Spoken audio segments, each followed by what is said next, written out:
میرے عزیز دوستو، زندگی میں انسان کوئی بھی ارادہ کرتا ہے، کوئی بھی پروگرام بناتا ہے تو وہ چاہتا ہے کہ میرے ارادے، میرے پروگرام اور میں نے جو نیتیں کی ہیں وہ منزل مقصود تک پہنچ جائیں۔ ارادہ ہر انسان رکھتا ہے، ضروری نہیں ہے کہ سب کی منزل بھی میسر آئے۔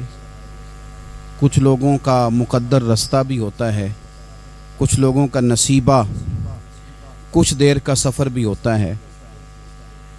بہت سارے لوگ اسلام نافذ کرنے کی ٹرین پر سوار ہوتے ہیں، لیکن اسلام آباد آتا ہے تو منزل کو پہنچ جاتے ہیں، اور اسلام کی ٹرین سے اترتے دکھائی دیتے ہیں۔ ضروری نہیں ہوتا سب کے حصے میں نتیجہ بھی آئے، لیکن جد و جہد کرنا، کوشش کرنا، سفر کو جاری رکھنا، یہ مومن کی ذمہ داری ہے۔ میں یہ دیکھ رہا ہوں کہ آج کل تیزی کے ساتھ ہماری ملت کے جوان تھوڑے سفر کے بعد تھکنے لگیں، تھوڑا رستہ طے کرنے کے بعد مایوس گفتگو کرنے لگیں۔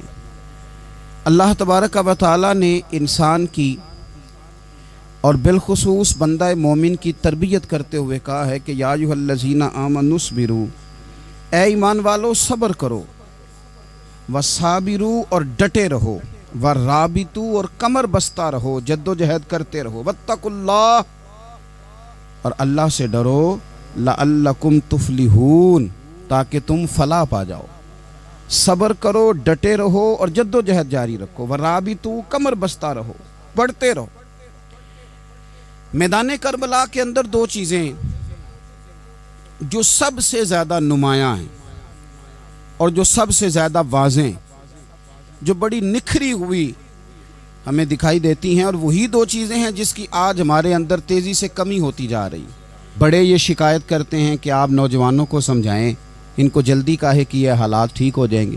بعض جگہوں پہ چھوٹے یہ کہتے ہیں کہ ابا جی سے اور دادا جی سے آپ یہ کہیں کہ کام اپنے وقت پہ ہونا ہے، جلد باز نہ ہوا کریں۔ میدان کربلا نے انہی دو چیزوں کا ہمیں سبق دیا ہے۔ وہ چیزیں کیا ہیں؟ ایک صبر، ایک استقامت۔ آپ اپنی زندگی حوصلے کے ساتھ گزاریں اور اپنے سفر کو جاری رکھیں، استقامت کے ساتھ آگے بڑھتے رہیں۔ یہ دو چیزیں سبق ہیں میدان کربلا کا۔ میدان کربلا کے اندر جو چیز سب سے زیادہ اہل بیت نبوت کی طرف آئی ہے وہ ظلم ہے، ستم ہے، جفا کشی ہے، اور اہل بیت نے جو سب سے بڑھ کر کے دکھایا ہے وہ ان کا صبر ہے۔ یہ صبر اور استقامت کی ایک مثال علماء نے لکھی ہے۔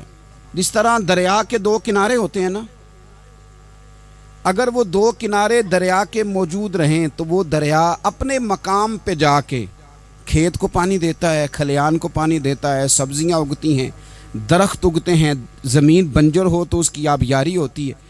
اگر وہ دو اس کے بند سائیڈوں پہ قائم رہیں، لیکن اگر وہ بند درمیان سے نکال دیے جائیں تو وہی دریا تباہی مچا دیتا ہے، سیلاب آ جاتا ہے۔ انسان کی زندگی میں صبر اور استقامت دو بند ہوتے ہیں میرے بھائی، یاد رکھنا۔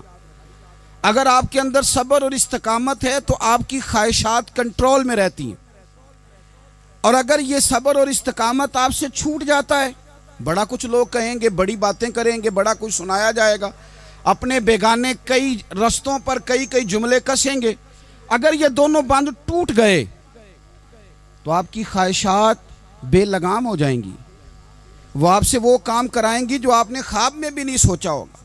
صبر اور استقامت، میں پڑھ رہا تھا، علماء نے لکھا ہے کہ قرآن پاک میں اللہ نے 90 کے قریب، تقریباً 90 مرتبہ صبر کا ذکر کیا ہے، اور حدیث پاک میں میرے رسول پاک نے تقریباً 900 مرتبہ صبر کی تلقین فرمائی ہے۔ قرآن مجید تو کسی بات کو اشارتاً کر دے تو وہ کافی ہے، لیکن جگہ جگہ قرآن مجید نے کہا، جگہ جگہ کہا، یا ایھا الذین آمنوا اصبروا وصابروا ورابطوا، ایمان والو صبر کرو، ڈٹے رہو، کمر بستہ رہو، واتقوا اللہ، اللہ سے ڈرو، لعلکم تفلحون، اس امید پر کہ تم فلاح پا جاؤ۔ اپنی زندگی تھوڑی سی حوصلے والی گزاریں۔ آپ کسی کی محبت میں کوئی جملہ کہے تو اسے بھی ذرا سہنا سیکھیں، اور کسی اپنے کے خلاف جب کوئی بندہ بات کرے تو اسے بھی سہنا سیکھیں۔ جس طرح تعریف آپ کو میٹھی لگتی ہے نا، اسی طرح جب تنقید بھی میٹھی لگنے لگے نا، جو نظریے کے لوگ ہوتے ہیں انہیں تنقید اور تعمیر سے فرق نہیں پڑتا، کیونکہ وہ ان کا اپنا ایک ویژن ہوتا ہے، ان کی اپنی ایک سوچ ہوتی ہے، وہ اپنے نظریے پر چل رہے ہوتے ہیں، انہیں زیادہ پریشانی نہیں ہوتی، انہیں دکھ بھی اتنی تکلیف نہیں دیتے، جتنا مزہ سکھ دیتے ہیں اتنا ہی مزہ دکھ دیتے ہیں، کیونکہ ان کا ایک ویژن ہے۔ قرآن مجید کا ایک دوسرا مقام ہے، سورہ لقمان ہے، حضرت لقمان اپنے بیٹے کو نصیحت کرتے ہیں تو کہتے ہیں یا بنیا، اے میرے بیٹے، اقیم الصلاۃ وامر بالمعروف، ایک تو نماز قائم رکھنا اور دوسرا لوگوں کو نیکی کا حکم دینا، ونہا عن المنکر، اور لوگوں کو برائی سے منع کرنا، وَاصْبِرْ عَلَىٰ مَا أَصَابَكَ، اور اس رستے میں جو تجھے تکلیف آئی اس پر صبر کرنا۔ بیٹے کو نصیحت کر رہے ہیں باپ، اور لہجہ دیکھیے کہ یا بنیا، او میرے بیٹے، کیا لہجہ ہے، کیا انداز ہے، او میرے بیٹے۔ ایک تو یہ کرنا، نماز قائم رکھنا، بھلائی کا حکم دینا، برائی سے منع کرنا، اور اس پر جو تجھے مشکل آئے اس پر صبر کرنا۔ اور پھر کیا کہتے ہیں، قرآن مجید کا انداز دیکھیے، فرمایا ان ذالک من عزم الامور، بے شک یہ بڑی ہمت والے کام ہیں، نیکی کا حکم دینا، برائی سے منع کرنا، نماز پڑھنا اور مصیبت پر صبر کرنا، یہ ہمت والے کام ہے پتر، ہمت والے کام ہے، ذرا ڈٹ کے کرنا، بے حوصلہ نہ ہونا۔ ایک بزرگ بیٹھے تھے، اللہ کے نیک بندے بھی تھے اور تجارت بھی کرتے تھے، لاکھوں کا کاروبار تھا۔ بزرگ بیٹھے ہوئے ہیں تو اچانک خبر ملی کہ حضرت صاحب پڑھا رہے تھے سبق، خبر ملی کہ آپ کا وہ جو ایک جہاز تھا نا، مال بردار، وہ جہاز آپ کا ڈوب گیا پانی میں۔ فرمانے لگے الحمدللہ، سبق پڑھاتے رہے، 2-4 گھنٹے گزرے تو ایک بندہ پھر آیا، اس نے آ کے کہا حضور مبارک ہو، وہ جو جہاز ڈوبنے والی خبر تھی وہ غلط تھی، وہ جہاز آپ کا بالکل ٹھیک ٹھاک ہے، لاکھوں روپے بچ گئے۔ فرمانے لگے الحمدللہ۔ سبق اسی روٹین سے پڑھاتے رہے، پہلی نقصان کی خبر آئی تو پھر بھی الحمدللہ، اور دکھ کی خبر آئی پھر بھی الحمدللہ، سکھ کی آئی تو پھر بھی الحمدللہ۔ سبق اپنی روٹین سے پڑھاتے رہے، سفر جاری رہا، رکے نہیں۔ اختتام ہوا تو طلباء کہنے لگے حضور اتنے بڑے نقصان کی خبر آئی، جملہ ہی کوئی نہیں ٹوٹا آپ کا، لفظوں کے اندر کہیں ہم نے اتار چڑھاؤ نہیں دیکھا، حضور چہرے پر کوئی پریشانی نہیں، اور پھر اتنی بڑی خبر ملی خوشی کی، کوئی آپ کی آنکھوں میں روشنی نہیں آئی، کوئی ہم نے آپ کا چہرہ بدلتے نہیں دیکھا، معاملہ کیا ہے؟ تو فرمانے لگے معاملہ ایک ہی ہے، دکھ بھی رب کی طرف سے ہے، سکھ بھی رب کی طرف سے ہے۔ تو دکھ قبول محمد بخشا راضی رہن پیارے، اگر سارا کچھ اسی کی جانب سے ہے تو یہ تو کوئی بات نہ ہوئی کہ دکھ آنے پہ بندہ کہے ہو یہ کیا بن گیا، سکھ آئے تو بندہ کہ دیکھا میں نے محنت کی تھی تو کامیاب ہو گیا۔ امام علی مقام رضی اللہ تعالیٰ عنہ کی فکر کو سمجھ جاؤ، جب وہ مصطفیٰ کریم کے کندھوں پہ تھے پھر بھی الحمدللہ، اور جب ان کا سر نیزے کی نوک پہ تھا پھر بھی الحمدللہ۔ کسی مقام پر کسی جگہ بھی حسین ابن علی شکوہ کرتے نظر نہیں آتے، سیدنا امام علی مقام ہر مقام پہ کہتے ہیں الحمدللہ الحمدللہ الحمدللہ۔ جب تک وہ مسجد نبوی کے منبر پر جلوہ فراز تھے، اور جب تک زمانہ ہاتھ باندھے ان کے سامنے کھڑا تھا پھر بھی الحمدللہ، اور جب ان کے بچوں کے ہاتھوں میں ظالموں نے زنجیریں ڈال دیں تو پھر بھی الحمدللہ، جب تک سورج چاند بھی سیدہ زینب کے گھر کے قریب سے گزرتے تھے تو ذرا تھوڑی نظر ہٹا کے گزرتے تھے، مالک پھر بھی الحمدللہ۔ اور جب شام کے بازار میں پردیسی بہن اپنے بھائی کا کٹا ہوا سر لے کے سفر کر رہی تھی تو پھر بھی الحمدللہ۔ مارو مارو نہ مینو مار مکاؤ، میں کوئی عذر نہ پیش لے آواں تے جے سونا ہی میرے دکھ وچ راضی، جے سونا ہی میرے دکھ وچ راضی تے پھر سکھ نو چلے ڈاواں۔ یہ الحمدللہ کا مزاج لاؤ۔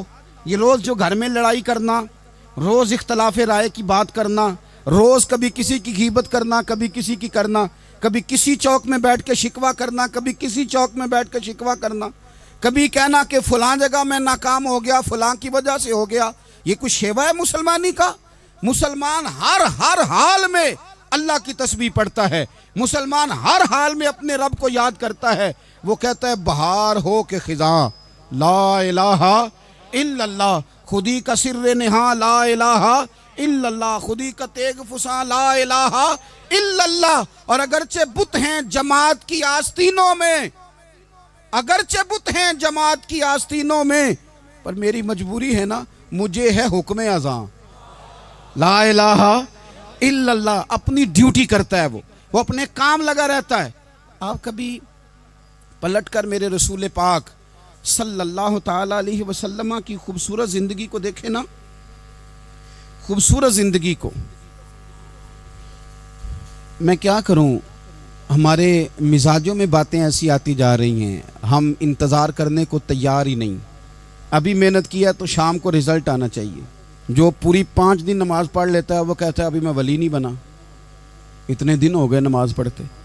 جو پورا 40 دن پراپر طریقے سے درود پاک پڑھ لیتا ہے وہ کہتا ہے دیکھو مجھے ابھی تک زیارت ہی نہیں ہوئی نبی پاک صلی اللہ علیہ وسلم۔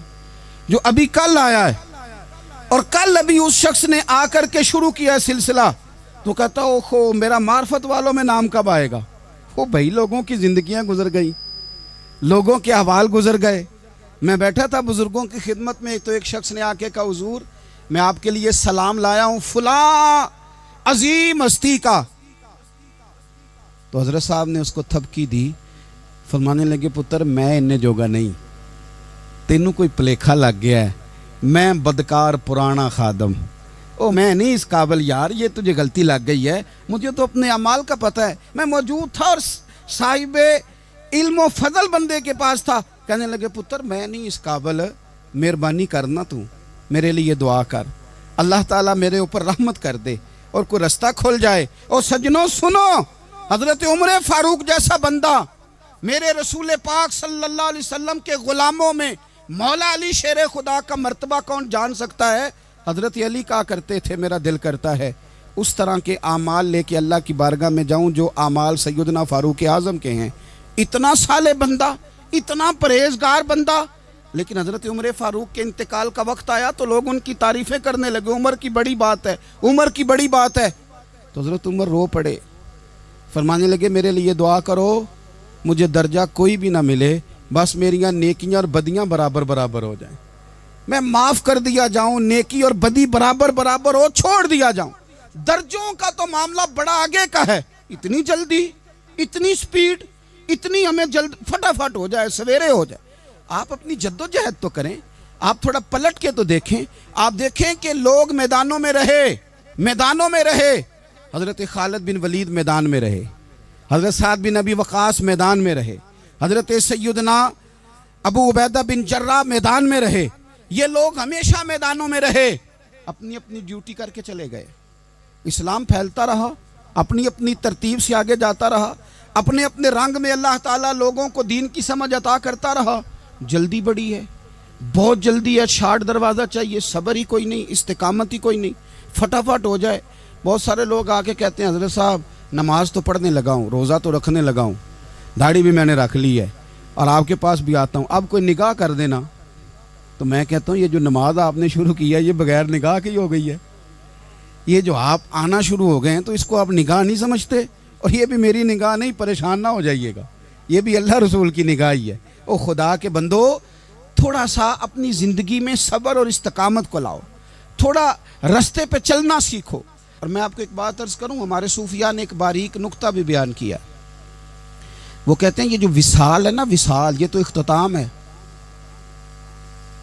ملاقات تو فنا ہے، جو مل گیا وہ تو گیا، جس کی ملاقات ہو گئی وہ تو گئے تھے نا جناب موسیٰ ملنے، پھر کیا ہوا تھا؟ جس کی ملاقات ہو گئی وہ تو گیا۔ اصل کام کیا ہے؟ اصل کام اس کے رستے میں رہنا ہے، اصل کام تو یہ ہے کہ تو اس رستے پہ ہے کہ نہیں جس رستے پہ تجھے کھڑا کیا تھا، ان راہوں کا تو مسافر ہے کہ نہیں، تو نقش قدم تلاش کر، نقش قدم۔ ایک شاعر سیرت نگار بھی تھے، سمجھ لیں انہوں نے سیرت نگاروں کو بھی دیکھا، عشاق کو بھی دیکھا، رسول اللہ کے غلاموں کو دین کی نوکری کرتے بھی دیکھا، 40 سال حدیثیں پڑھاتے بھی دیکھا، نبی پاک کے نام پہ گلی گلی نگر نگر جاتے آتے بھی دیکھا، حضور صلی اللہ علیہ وسلم کی باتیں کرتے دیکھا۔ تو کسی نے ان سے پوچھا حضور تک رسائی بھی ہوئی ہے؟ تو وہ سرکار کی بارگاہ میں مخاطب ہو کے کہنے لگے تیری معراج کہ تو جانے کہاں تک پہنچا، یا رسول اللہ معراج کی رات آپ کہاں تک گئے کوئی پتہ نہیں، کہنے لگے وہ تیری معراج کہ تو جانے کہاں تک پہنچا، اور میری معراج کہ میں تیرے خاک قدم تک پہنچا۔ میرے لیے تو اتنا کافی ہے کہ محبوب وہ جو تیرے قدموں سے کبھی گرد لگتی تھی مدینے کی، اگر میں وہاں تک چلا جاؤں تو میری تو معراج ہو گئی، میرا تو معاملہ حل ہو گیا، میں یہاں تک آ گیا تو ختم ہو گئی بات۔ تھوڑا سفر کریں۔ ایک تو یہ دیکھیں آپ کہ آپ کتنے بھی بڑے ہیں، کتنے بھی عظیم ہیں، کتنے بھی لائق ہیں، کتنے بھی نیک ہیں، پھر بھی آزمائش زندگی کا حسن ہے۔ میں مسافر ہوں، کوئی زندگی کے 11-12 سال ہو گئے ہیں مجھے سڑکوں پہ وقت گزارتے، تو میں بہت سارے لوگوں سے میں نے بڑا کچھ سیکھا ہے۔ میری جو گاڑی چلانے والے لوگ ہیں ان سے بھی میں نے بڑا کچھ سیکھا ہے۔ ایک میرا دوست تھا تو میں نے اس سے کہا کہ میرا خیال ہے موٹر وے پہ آپ کو گاڑی چڑھا دی جائے تو آپ کے لیے آسان ہے، تو کہنے لگا پیر صاحب ہے موٹر وے اوکھی جے چلانی۔ میں نے کہا وہ کس طرح؟ وہ کہنے لگے کہ موٹر وے پہ نا گاڑی چونکہ نہ کوئی سپیڈ بریکر ہے، نہ موٹر وے پہ کوئی چنگچی والا آگے آتا ہے، نہ زیادہ رش ہوتا ہے، تو سیدھی سیدھی چلاتے رہتے ہیں تو نیند آنے لگ جاتی ہے۔ اگر بار بار آئے نا سپیڈ بریکر اور بار بار بریک لگے تو آنکھ ذرا کھلی رہتی ہے۔ تو مجھے مسئلہ سمجھ میں آ گیا۔ میں نے کہا اس کا مطلب یہ ہے، اس کا معنی یہ ہے کہ جن کی زندگی بالکل سکھوں میں گزرتی رہتی ہے نا، آرام پسند ہو جاتے ہیں۔ جن کی زندگی بالکل آسانیوں میں بیتی ہے وہ آرام پسند ہو جاتے ہیں۔ اور اگر کبھی کبھی سپیڈ بریکر بھی آئے، کبھی کوئی دکھ بھی دیکھنا پڑے، کبھی کوئی اپنوں بیگانوں کی بات بھی سننی پڑے، کبھی کوئی قریب آتا دور جاتا دکھائی بھی دے، کبھی کوئی بیماری تندرستی، یہ حالات بدلتے رہیں، دن تبدیل ہوتے رہیں، تو پھر لطف بڑا آتا ہے، پھر مزہ بڑا آتا ہے۔ وہ کسی نے کہا تھا لگا نا جدو میدان ازل دا تے لوکی چوراں وانگ سدھائے، کسی نے لٹ لئی علم جوانی، کسے ہاسے چولی پائے، آزم ویک جہالت ساڈی اسی عشق خرید لے آئے۔ ویکھ نا جہالت ساڈی اسی عشق خرید لے آئے۔ اور پھر کہنے لگے کسے دے سر دستار امامت اس علم پڑھاون سکھیا ہے، تے کسے نے پہنے ہے فقر دا چوگا اس زہد کماون چکھیا ہے۔ آزم ویکھ نصیبہ ساڈا اسی یار مناون سکھیا ہے۔ تم ویکھ نصیبہ ساڈا اساں یار مناون سکھیا ہے۔ میرے عزیز زندگی کے اندر دیکھو، کائنات میں سب سے زیادہ محبوبیت میرے رسول پاک کی ہے۔ میرے نبی پاک صلی اللہ علیہ وسلم کی زلف کی بات بھی میرا رب کرتا ہے، حضور کی آنکھوں کی بات بھی میرا رب کرتا ہے، حضور سید عالم کے چہرہ والضحیٰ کی بات بھی کرتا ہے، زلف واللیل کی بات بھی اللہ کرتا ہے۔ میرا رب رسول پاک صلی اللہ علیہ وسلم کے سینہ علم نشرہ کی بات بھی کرتا ہے، پیشانی والفجر کی بات بھی کرتا ہے، حضور کی آنکھیں ما زاغ البصر کی بات بھی کرتا ہے۔ اتنی محبوبیت کہ رسول پاک چلیں تو اللہ اس کی بات بھی کرے، ہجرت کریں تو اس کی بات بھی کرے، جس شہر میں حضور رہیں اس کی قسم اٹھائے۔ اور حال پتہ کیا ہے کہ محبوب پیدا نہیں ہوئے تو باپ چلے گئے، ابھی عمر چھوٹی تھی، ماں کی کھل کے زیارت ہونا تھی کہ اماں بھی چلی گئیں، دادا کندھوں پہ کھلایا کرتے تھے، تو تاریخ کہتی ہے کہ دادا کا جنازہ اٹھا تو پیچھے پیچھے حضور بھی آنسو بہا رہے تھے۔ ایک وفادار بیوی ملی تو اپنے وقت پہ سیدہ خدیجہ بھی چلی گئیں۔ ایک ٹائم آیا تو جناب ابو طالب بھی رخصت ہو گئے۔ مکے سے حضور کو اتنا پیار تھا وہ چھوڑنا پڑا۔ صادق اور امین کہنے والوں نے حضور کی دعوت کو قبول کرنے سے انکار کر دیا تو رسول کریم نے اپنی پیشانی پر کسی قسم کا کوئی شکن نہیں آنے دیا۔ رسول پاک مدینے آئے تو لوگ تلواریں لے کے بدر میں آ گئے لڑنے، شہید کرنے، حضور وہاں بھی کوئی پریشان نہیں ہوتے۔ میدان احد آیا تو نبی پاک نے اپنے چچا کو کٹے ہوئے وجود میں دیکھا، نکلی ہوئی آنکھوں میں دیکھا، کٹے ہوئے ہونٹوں میں دیکھا۔ کسی جگہ میرے رسول پاک صلی اللہ تعالی علیہ وسلم شکوہ کرتے دکھائی نہیں دیتے۔ حضور کی وہ بیوی سیدہ عائشہ صدیقہ رضی اللہ تعالیٰ عنہ جن کی پاکی کا رب بیان کرے، ان پر منافقین نے الزام لگا دیا، اتنے پاک گھرانے پر لوگوں نے انگلی اٹھائی۔ میرے رسول نے آنسو بہائے پر کسی جگہ حضور پریشان ہوتے دکھائی نہیں دیے۔ ہم ڈھونڈنے لگے، تلاش کرنے لگے۔ جب دروازہ رسول پہ گئے تو حضور خود بولے، میرے رسول فرمانے لگے، میرے غلاموں یاد رکھنا یہ صبر میری چادر ہے، یہ صبر میری چادر ہے، یہ حوصلہ میری چادر ہے۔ سیدہ عائشہ صدیقہ رضی اللہ تعالیٰ عنہ فرمایا کرتی تھی، لوگوں مجھے اللہ کی عزت کی قسم میں نے حضور سے بڑھ کر کسی کو صبر کرنے والا نہیں دیکھا، کسی کو حوصلہ کرنے والا حضور سے بڑھ کے نہیں دیکھا۔ امت کو کیا ہو گیا؟ یہ چوراہوں پہ لڑ رہی ہے، چوکوں پہ لڑ رہی ہے، گھر ہیں کہ فساد کے آئینہ دار بنے ہوئے ہیں۔ لوگ آ کے رو پڑتے ہیں کہ جناب بھائیوں کا سلوک نہیں، کوئی دعا کر دیں، رو پڑتے ہیں جناب ابا کے ساتھ بھی لڑائی ہو جاتی ہے، کوئی تعویذ دے دیں، ذرا حوصلہ نہیں، صبر نہیں، کسی جگہ ٹھہرنا تو سیکھو میرے عزیز، کسی جگہ او یارو آؤ نا، میدان کربلا کے 2 سبق، استقامت اور صبر۔ کتنا درجہ ہے سیدنا بلال حبشی کا، میں تقریر کر دیتا ہوں، آپ سن لیتے ہیں، لیکن کبھی وہ انداز بھی تو دیکھو نا۔ حضرت بلال، او میرے دوست، جیل کے اندر بندے کے ہاتھ نہیں باندھے جاتے، پیر نہیں باندھے جاتے، پر لوگ جیل میں روتے ہیں، تڑپتے ہیں۔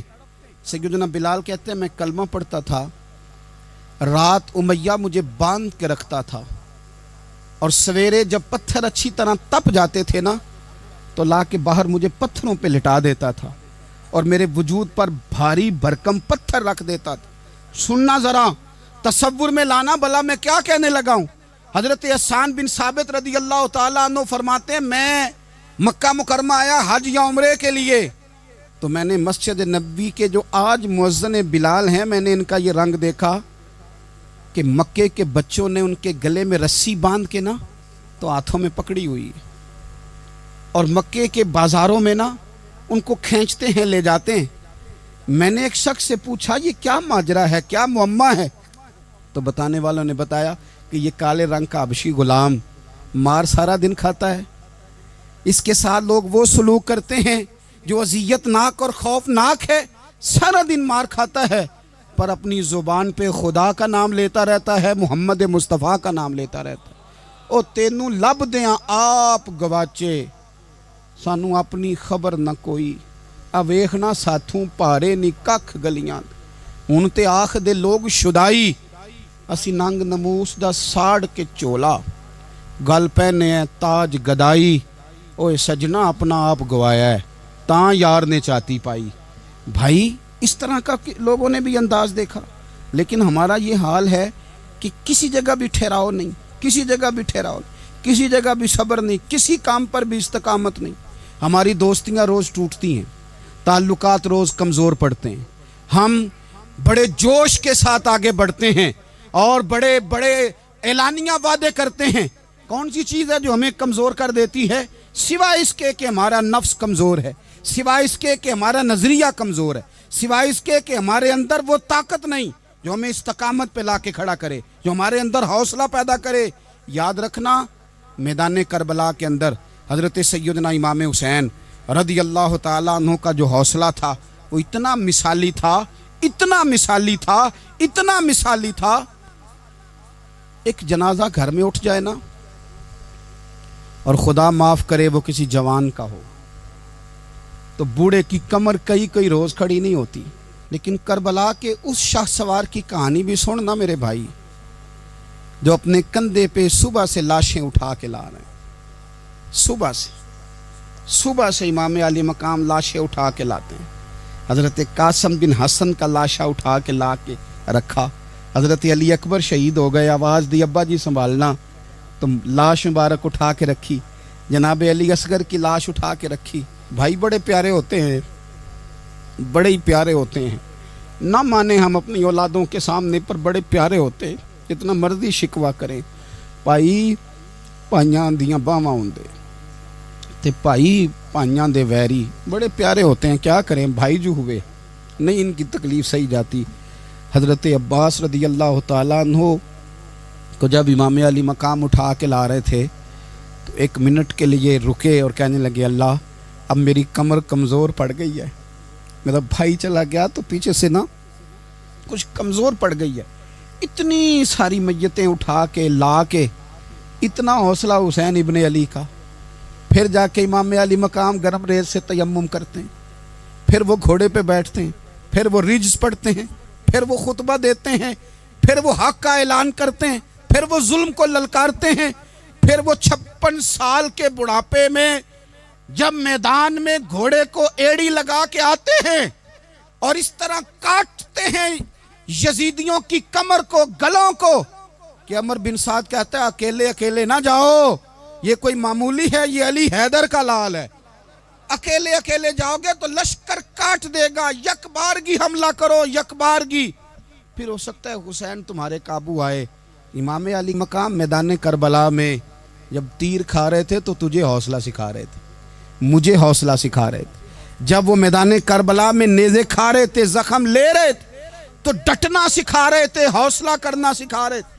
بات بات پہ کمزور پڑنے والوں، ملت کے جوانوں، ابھی تو تم نے بہت سارے اجالے لانے ہیں، ابھی تو کئی اندھیروں سے لڑنا ہے، ابھی تو کئی شمع جلانی ہے، ابھی تو بہت سارے گھر ہیں جو منتظر ہیں کہ تم انقلاب لاؤ گے، ابھی تو بہت ساری آبادیاں ہیں جہاں تم نے امن قائم کرنا ہے، ابھی تو بہت سارے شہر ہیں جہاں سے تم نے ظلم مٹانا ہے، ابھی تو بہت ساری جگہ ہیں جہاں تمہارے نام کے دیپ جلیں گے، جہاں تم جا کے اسلام کے نام کی تختی لگاؤ گے، ابھی تو بہت سارے مینارے ہیں جن پہ تم نے لا الہ الا اللہ محمد الرسول اللہ کے نام کا جھنڈا لگانا ہے، ابھی تو آگے بڑھنا ہے، ابھی تو بہت سارا کام کرنا باقی۔ اقبال کہنے لگے کہ وقت رخصت ہے کہاں، کام ابھی باقی ہے، اور لوگوں نور توحید کا اتمام ابھی باقی ہے۔ اور ایک شاعر اور بولے، وہ کہنے لگے مسلمانوں نہ گھبراؤ، خدا کی شان باقی ہے، ابھی اسلام زندہ ہے، ابھی قرآن باقی ہے۔ کافر کیا سمجھتے ہیں جو ہم سے روز الجھتے ہیں، ابھی تو کربلا کا آخری میدان باقی ہے، ابھی تو بڑھنا ہے، آگے سفر کرنا ہے۔ کمزور نہ پڑیں، اپنی زندگی کے اندر کسی جگہ بھی بیماری بھی آ جاتی ہے، تکلیف بھی آ جاتی ہے، آزمائشیں بھی آ جاتی، غریبی بھی آ جاتی، یہ آنے والی چیزیں ہیں تو آ جاتی۔ اپنی زندگی میں صرف 2 4 5 چیزوں کو لاگو کر لیں۔ ایک تو مخلص زندگی گزاریں، ریاکار زندگی نہ گزاریں۔ جو لوگ ریاکار ہوتے ہیں وہ بزدل ہوتے ہیں، جو ریاکار ہوتے ہیں وہ دکاندار ہوتے ہیں، جو ریاکار ہوتے ہیں وہ اداکار ہوتے ہیں، جو ریاکار ہوتے ہیں ان کے پاس ایک کریکٹر رہ جاتا ہے، اندر ان کے کچھ بھی نہیں ہوتا، خالی ہو جاتا ہے سارا۔ زندگی میں مخلص بنیں گے تو دلیر ہو جائیں گے، اخلاص کے ساتھ آپ زندگی میں سفر کریں، آپ مخلص ہو جائیں۔ میرے رسول پاک صلی اللہ علیہ وسلم نے فرمایا مخلص ہو جاؤ، اللہ کی رضا والے ہو جاؤ، مخلص ہو جاؤ، تمہارا تھوڑا عمل بھی تمہارے لیے زیادہ ہو جائے گا، تمہیں کفایت کر جائے گا تھوڑا عمل۔ اللہ کے علاوہ کسی سے ڈرنا چھوڑ دیں، غیر کا خوف دل سے نکال دیں، خوف نکال دیں، اپنی زندگی میں غیر کا خوف نکال دیں، نکال پھینکیں آپ امیروں کا خوف، نکال پھینکیں دنیا کیا کہے گی۔ یاد رکھنا عزتیں بھی رب دیتا ہے، ذلتیں بھی اس کی مشیت کا تقاضا ہوتی ہیں، رزق کا مالک بھی اللہ ہے۔ حضرت مولا علی سے کسی نے کہا کہ آپ اپنے ساتھ حارس کیوں نہیں رکھتے، گن مین کیوں نہیں رکھتے، باڈی گارڈ کیوں نہیں رکھتے؟ تو حضرت علی فرمانے لگے موت سب سے بڑی محافظ ہے، وقت سے پہلے آتی نہیں، آ سکتی نہیں۔ آپ غیر کا خوف نکال باہر پھینکیں۔ ایک جملہ میدان کربلا میں امام حسین نے کہا تھا، ایک جملہ، اور وہ جملہ اتنا طاقتور ہے کہ اگر سونے کے پانی سے لکھا جائے، ہیروں سے تولا جائے تو یہ ساری چیزیں کمزور پڑ جائیں۔ امام علی مقام میدان کربلا میں جب گھوڑے پہ سوار ہوئے، اللہ اکبر کہہ کے میدان میں آئے، اور آپ نے یزیدیوں سے کہا کہ تم ظالم ہو، جابر ہو، فاسق ہو، اطاعت تمہاری نہیں قبول کی جائے گی، اب بتاؤ لڑنا ہے کہ کیا کرنا ہے۔ جب وہ لڑنے کے لیے میدان میں آئے تو امام نے ایک جملہ کہا، فرمانے لگے لوگوں گواہ رہنا، آج میں نے عزتیں خرید لی ہیں اور ذلتیں دور کر دی ہیں۔ عزت ہے ہمارے پاس، عزت، ذلت دور ہو گئی۔ اگر اس کے ظلم سے چھپ کے بیٹھ جاتے، اگر ان تلواروں کے سامنے کمزور پڑ جاتے، اگر اس بڑے لشکر کو پیٹھ دکھا دیتے تو یہ عزت والا معاملہ، لوگوں ہم نے عزتوں کا سودا کیا، ہم نے ذلتیں بھگا دی، ہم نے وہی سودا کیا جو ہمارے اجداد کا طریقہ تھا، جو ہمارے اسلاف کا طریقہ تھا، جو طریقہ ہم نے علی المرتضیٰ سے سیکھا تھا اور نبی مصطفیٰ سے سیکھا تھا، وہ طریقہ ہم نے کر دکھایا۔ اللہ کے غیر کا خوف نکال پھینکے زندگی۔ اور تیسری بات، ہدف مقرر کریں، ہدف مقرر کریں۔ آپ کیا ہیں؟ آپ دین کے دائی ہیں، آپ دین کے مبلغ ہیں، آپ دین کو مالی سپورٹ کرنے والے ہیں، آپ اخلاقی سپورٹ کرنے والے ہیں، آپ ایک تاجر ہیں، آپ کس طرح کر کے میدان میں ہیں، آپ ایک ویلفیئر شخصیت ہیں، لوگوں کا بھلا کرنے والے، آپ کیا ہیں؟ اپنی زندگی میں اپنے اہداف مقرر کریں، بے معنی بے مقصد زندگی نہ ہم نے ہدف بڑا چھوٹا مقرر کیا ہے۔ ایک بندے کا ہدف ہے کہ میں نے کروڑ پتی بننا ہے، بن گیا وہ کروڑ پتی، اب کیا کرے؟ اب وہ ٹینشن میں ہے، کیا کروں؟ ہدف چھوٹا تھا نا، وہ پورا ہو گیا۔ ایک بندے کا ہدف تھا میں نے بڑی دکان خریدنی ہے، خرید لی، اب کیا کرے؟ اب ٹینشن میں ہے، آگے کدھر جائے؟ ایک بندے کا ہدف تھا میں نے وزیر بننا، بن گیا، یہ چھوٹا ہدف ہے، یہ ہدف کبھی بھی آپ قبول نہ کریں۔ ایک ہدف وہ تھا جو یزید نے اختیار کیا کہ مجھے حکومت پہ بیٹھنا ہے، ایک ہدف وہ تھا جو عبید اللہ ابن زیاد کا تھا کہ مجھے گورنر بننا ہے، ایک ہدف وہ تھا جو عمر بن سعد کا تھا کہ مجھے رے کی حکومت لینی ہے۔ یہ ان لوگوں کے ہدف تھے، اور ایک ہدف حسین ابن علی کا تھا، امام علی مقام کا تھا کہ مجھے جبر کے سامنے ڈٹنا ہے، ظلم کے سامنے ڈٹنا ہے۔ امام علی مقام کا خون تو بہہ گیا، کربلا کی زمین تو رنگین ہو گئی، نہ عبید اللہ ابن زیاد کی گورنری بچی، نہ شمر کو حکومت ملی، نہ یزید کچھ کما سکا، نہ زیاد کا وہ ظلم رہا، نہ یزید کی وہ جفا رہی، جو رہا تو نام حسین کا، جو رہا تو نام حسین کا، جسے زندہ رکھتی ہے کربلا، جو رہا تو نام حسین کا۔ چھوٹے اہداف نہ مقرر کرو۔ یہ کیا بات ہوئی؟ ایک کونسلری پہ سارا کچھ ہار دینا، ایک بچے کے میڈیکل کالج کے داخلے پہ سارا کچھ ہار دینا، ایک ہلکی چیز سفارش پہ سارا کچھ ہار جانا، ایک بڑے آدمی کے نام فوٹو آ گئی اور تو سارا کچھ ہار کے بیٹھ گیا۔ نہ اپنی قیمت تھوڑی نہ لگا، جگہ جگہ نہ بکا کر، جگہ جگہ نہ بکا کر، جگہ جگہ نہ اپنے آپ کو سیل کیا کر۔ ہمارے سودے ہو گئے، ہمیں حضور نے خرید لیا، مدینے کی گلی میں سودا ہو گیا۔ سودا کس نام پہ ہوا؟ کس نام پہ ہوا؟ ہم نے صرف اتنا کہا کہ یا رسول اللہ میدان محشر کہہ دینا کہ وہ دیکھو ہمارا غلام آ رہا ہے، بس اتنی سی بات پہ سودا ہوا، بک گئے، طے کر لیا، اس کو معراج سمجھا۔ بھائی کمزور کیسے پڑ گئے ہم؟ کس مقام پہ کمزور پڑ گئے؟ کہاں جا کے ہمارے اندر کمزوری آئی؟ استقامت، صبر، حوصلہ، ڈٹنا، مضبوط ہونا۔ ہم نا سوشل میڈیا دیکھ کے رائے قائم کرتے ہیں، آج کل یہ ہو رہا ہے تو لہذا اب بھی یہ کر دیں، کل وہ ہو رہا ہے تو لہذا اب بھی وہ کر دیں۔ ہمارا نظریہ کتاب و سنت ہے، ہمارا نظریہ وہ ٹرینڈ نہیں جو آج کل فلانی جگہ پہ چل رہا ہے، ہمارا نظریہ ہمارے بزرگوں کے 1400 سالہ نظریات ہیں۔ آپ 4 5 6 خبریں دیکھ کے نظریہ نہ بنایا کریں، نظریہ اللہ کی کتاب دیکھ کے بنائیں، رسول اللہ کا فرمان دیکھ کے بنائیں۔ 5 7 10 20 اینکر جہاں آپ کو لے کے جائیں وہ والا ذہن نہ بنائیں، ذہن وہ بنائیں جو ذہن ہمیں سیدنا امام حسین نے عطا فرمایا ہے۔